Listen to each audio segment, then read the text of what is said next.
The peak of Flavio's insanity was Crashgate. I mean, what other team principal gets their driver to crash on purpose to fix a race? Cheating, bribes, bans, penalties, prison, and drivers burning alive.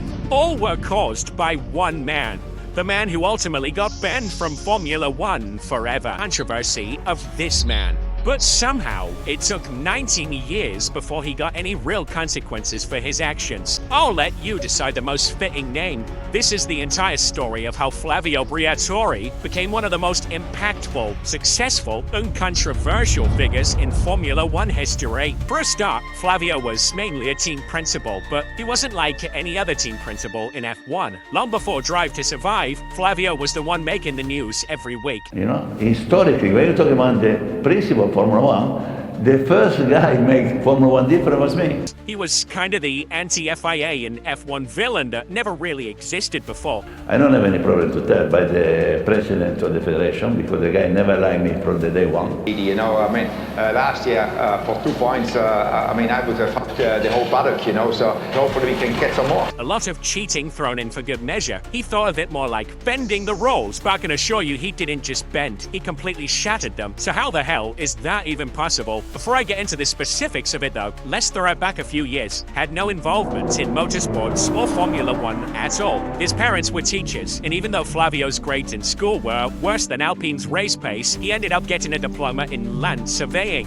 before opening his own restaurant a few years later. Now, his first venture was an absolute disaster. Anyway, he didn't give up and started working in insurance, property, and on the Italian stock exchange in the 70s. He owned a relatively big paint company, but it wasn't your usual assistant job. No, this one had a much more interesting and violent twist to it. I think you've probably seen how many Formula One channels and websites spread misinformation with stories that lack important context and verified sourcing. In 1979, Attilio Duto ended up getting assassinated in a car bomb attack.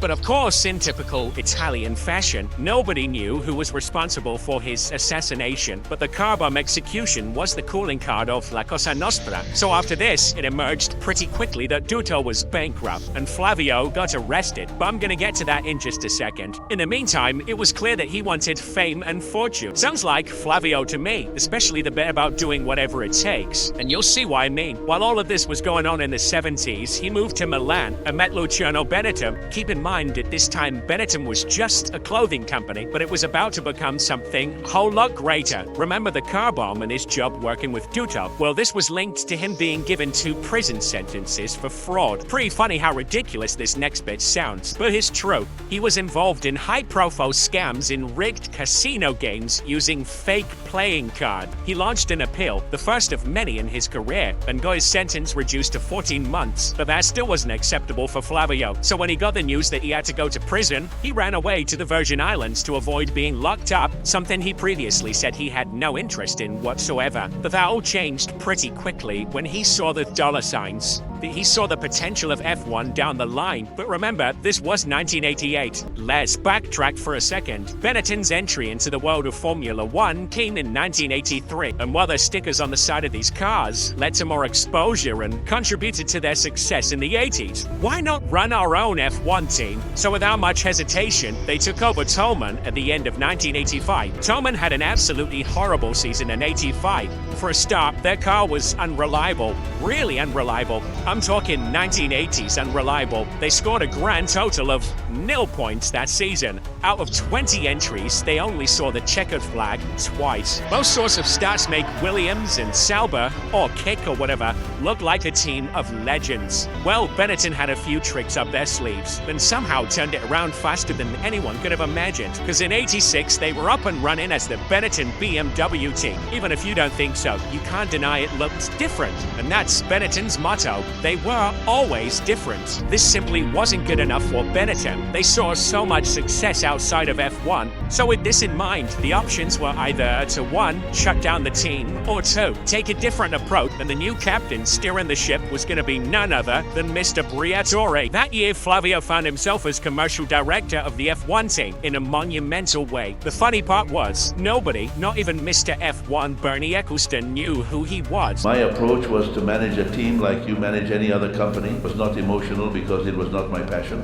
Flavio and Simmons obviously denied all of this and said they'd take legal action against Piquet for making false and defamatory allegations. It's Renault and myself, we put a criminal plans to the two Piquet in the High Court of Paris for blackmail. Renault said they wouldn't contest it, and the Briatore and Simmons had left the team. Unsurprisingly, the FIA thought the same. In fact, they saw it as one of the worst events in F1 history. Flavio got banned from Formula One for life, even though there was endless evidence proving that he was guilty, but gave them 2 years probation instead, as they owned up to it quickly and forced Briatore and Simmons to resign. And in May 2024, it was announced that he started working in F1 again. It's ridiculous, but kinda hilarious that someone who cheated this much could be let back into the series. Yep, he's back at Renault. Obviously, the team is called Alpine now. Either way, there's no denying that he's had a spectacular career. Controversy, cheating, scandals, bans, penalties, prison, and all the other sketchy dealings. And just focus on the good parts. If you haven't watched this video I made on F1 drivers losing control, you definitely should. And as always, thank you for watching.